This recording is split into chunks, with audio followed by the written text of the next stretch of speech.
मेरे अति प्यारों, प्रभु यीशु मसीह के नाम से मैं आपको अभिवादन करता हूँ। इस सुबह के वक्त में क्या भले चंगे हैं। परमेश्वर ने नया दिन दिया, हमें प्रभु को धन्यवाद देना है। आप हमेशा समझते हैं इस दिन में बहुत ही दुख में है, तकलीफ में है, बहुत ही मैं उदास के साथ हूँ और जीवन में चारों तरफ में दबाव है। इधर उधर कहीं भी जाते हैं तो बहुत ही संकट में है।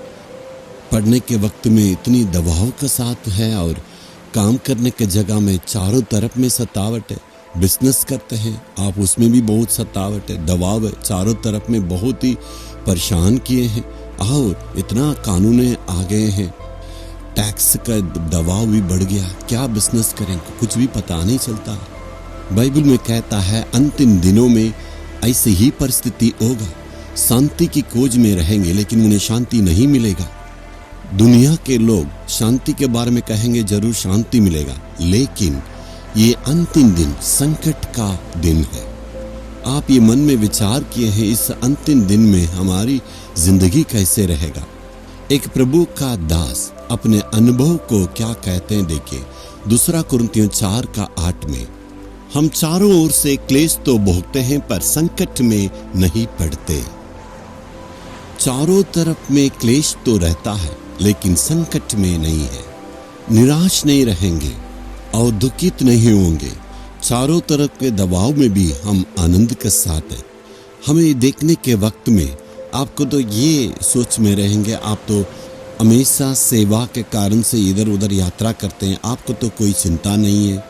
आप जैसे बाहरी संकट में क्लेश में रहते हैं, वैसे ही जो कोई सेवा करते हैं उनके जीवन में शैतान चारों तरफ में दबाव को और संकट को लाते हैं। सेवक भी परेशान रहते हैं, चारों तरफ में इतनी दबाव है। यदि वो सेवा करते हैं, सेवा करने की जगह में, दूसरे सेवा करने की जगह में, इधर उधर से कहीं भी नए जगह में सेवा करने के लिए जाएंगे, वहां पर उनके लिए दबाव, चारों तरफ में संकट है।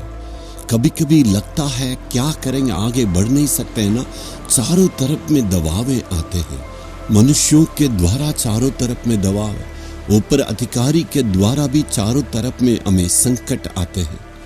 कभी कभी जो साथ में रहते हैं उनके द्वारा भी संकट आते हैं। परिवार का कारण भी इतना क्लेश आते हैं और शैतान जो आकाश में काम करता वो भी हमें सताता है। चारों तरफ में सतावट है। प्रतिदिन किसी कारण से हमारा जीवन में तो इतनी दबाव और सतावट को देखते हैं। मुझे मालूम है अंतिम दिन में ऐसे ही होगा। मसीही जीवन का मतलब अंतिम दिन में ऐसे बाहरी संकट को हमें सामना करना है।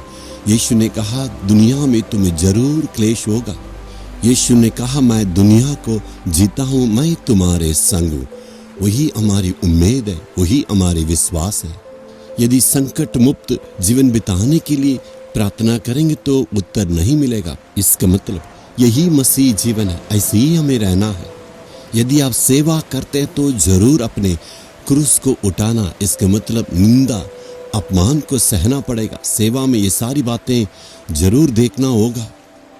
बाहर दुख तकलीफ तो कोई बात नहीं, लेकिन परिवार के अंदर ही दुख तकलीफों को देखना पड़ता है। ऐसे ही जिंदगी को परमेश्वर हमारे लिए दिया, उसको सहना है। पौलुस भी इतना बड़ा सेवक है, प्रभु के लिए काम किया। वो कहता चारों तरफ में सतावट सहते हैं लेकिन हम हारेंगे नहीं। लेकिन शैतान हमारा विरोध कार्य करता है, हमारी प्रार्थना को, हमारी सेवा को वो रोकना चाहता है। आप यदि सेवा करते हैं, आपका सेवा में रुकावट को लाना चाहते हैं। यदि आप बिजनेस करते हैं उसमें भी बाधाएं लाना चाहते हैं क्योंकि आप सेवा में मदद करते हैं। यदि आप काम करते हैं, काम में बाधाएं लाना चाहते हैं क्योंकि प्रभु के राज्य के लिए आप मदद करते हैं। यदि आप पढ़ते हैं, आपका पढ़ाई में बाधा लाना चाहते हैं क्योंकि आप प्रभु के लिए गवाही जीवन बिताते हैं। यदि आप आनंद के साथ रहेंगे तो प्रभु की महिमा करते रहेंगे, इसलिए आपका आनंद में दुख देना चाहता है। लेकिन उस बाहरी संकट में भी हम प्रभु में आनंदित रहते हैं, ये शैतान नहीं जानता क्योंकि वो घबरा जाता है। हम इतना क्लेश देते हैं लेकिन ये व्यक्ति इतना आनंद के साथ है। मेरी सेवा में भी दुख तकलीफें आएगा। मैं शैतान से कहता हूँ कुछ भी दुख तकलीफ मेरे जीवन में आने से भी मेरी प्रार्थना को, मेरी सेवा को तू रोक नहीं सकेगा। मेरी आनंद में तुम रुकावट नहीं डाल सकता क्योंकि यीशु मसीह मेरे साथ है। चाहे कितने बड़े संकट आने से भी मुझे हिम्मत देने वाले और विजय देने वाला यीशु है। कितने भी दुख तकलीफ आने से भी मैं परमेश्वर को धन्यवाद दूंगा। ऐसे कहने से शैतान शर्मिंदा हो जाता, प्रभु की नाम की महिमा होती है और प्रभु और हमें आगे बढ़ाता है। इसके बाद उदास और दुखी मन में नहीं रहना है। चारों तरफ में सतावट आती लेकिन हम नाश नहीं होते। हे शैतान, तू मेरी प्रार्थना को, मेरी सेवा को रोक नहीं सकता है। मेरे काम को, मेरे बिजनेस में तू बाधा नहीं डाल सकता, क्योंकि यीशु मसीह मेरे साथ है। मैं हमेशा प्रभु में आनंदित रहूंगा। परमेश्वर आज आपको बल देता है। आपको सताने वाला शैतान दूर भागने वाला है। आज हम परमेश्वर से कहेंगे, हे परमेश्वर, चारों तरफ सतावट आने से भी मैं कभी भी निराश नहीं रहूंगा। हे शैतान, तू चारों तरफ में सतावट आने से भी मैं कभी भी निराश नहीं रहूंगा। विजय देने वाला प्रभु यीशु मसीह मेरे साथ है। मैं हमेशा प्रभु में आनंदित रहूंगा। आज का दिन में तुम्हारे ऊपर विजय को पाऊंगा। ये विजय देने वाला, सारी बातों में मुझे अगुवाई करने वाला प्रभु यीशु मसीह मेरे साथ है। यीशु के नाम में आमीन आमीन। यीशु छुड़ाता है यूट्यूब चैनल को सब्सक्राइब करें। सब्सक्राइब बटन पर क्लिक करें और बेल आइकन को भी क्लिक करें। हर दिन की नई कार्यक्रमों की जानकारी प्राप्त करें।